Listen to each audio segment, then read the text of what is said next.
Greetings once again from the Tier 4 studio here in Morgantown, West Virginia. For the Charleston Gazette-Mail, I'm Mike Casazza. This is part 14 of the 2015 and 15 countdown, previewing the 2015 West Virginia University football season. This is the penultimate episode of our series because we're on the eve of the season. Practice starts tomorrow. I'll come to you tomorrow a little later than normal. Dana Holgerson lets the media in for half an hour in the evening.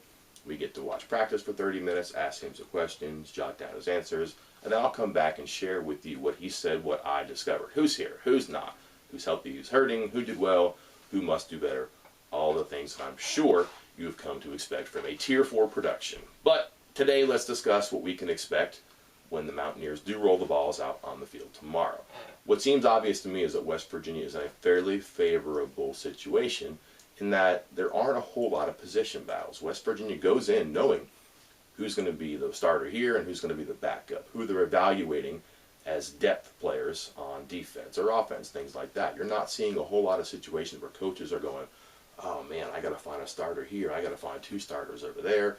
West Virginia is confident in the way the roster is structured right now, and for good reason. Where are their position battles? Now, you might see some people say that they don't know a whole lot about some people. For example, at receiver, what do we know about Shelton Gibson? Not a whole lot. What do we know about Da'Keil Shorts as the other outside receiver? Well, we know he was very productive as a freshman, slightly less productive last season, but that was as an inside receiver. So they have players there. They just don't have a whole lot in the body of work from those players. They know what they like about them, but they don't know that they can do it on the field quite yet in those spots. There are situations like that, but as far as who are we going to start, you don't see a whole lot of questions like that. There are exceptions, though. Left tackle being most obvious. Right now, West Virginia has redshirt freshman Yodny Cajuste as the starter. Junior college transfer Sylvester Towns behind him. They need a left tackle. That's obvious. There might be some maneuvering that we've discussed before. Perhaps Adam Pankey moves over back to left tackle from left guard, and that elevates Kyle Bosch. But perhaps Towns or Cajuste acquit themselves nicely in practice, earn the spot, and hold on to it. That's why we come to pay attention to things like that.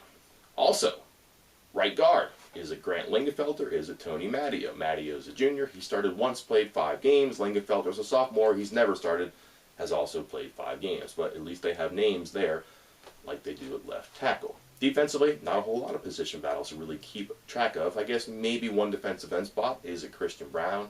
Is it Larry Jefferson? Is it some sort of a rotation? I think you're going to see a lot of people play on the defensive line. Who starts, maybe not as important as who's in there when it matters. And also how players do their jobs in situational roles. As far as players and usage in particular to keep track of, obviously William Kress will be one that we follow closely. How much time does he spend at quarterback, receiver, running back, punt returner even? While on the topic of quarterbacks, West Virginia would behoove themselves to find their backup quickly. It would be great if Skyler Howard was the unquestioned one for West Virginia from start to finish. That would obviously do wonders for the offense and everybody's confidence on that side of the ball. But West Virginia would also like to dump as many reps into an identifiable backup as early as possible. Defensively, who are the reserve cornerbacks? We know a whole lot about Darrell Worley and Terrell Chestnut, but behind them, is it Ricky Rumpf? Is it Nana Kyron? Could it be one of the newcomers who comes in? On the topic of newcomers, Rasul Douglas, Tyree Cole, it appears that they will make it in town on campus ready to go. How quickly can they transition? As all the newcomers, players like Karan White, Gary Jennings, Javon Durant on the offensive side of the ball. And most important for offense and for defense is competition. West Virginia has a really good defense, it looks like, and an offense that's going to need to develop in camp.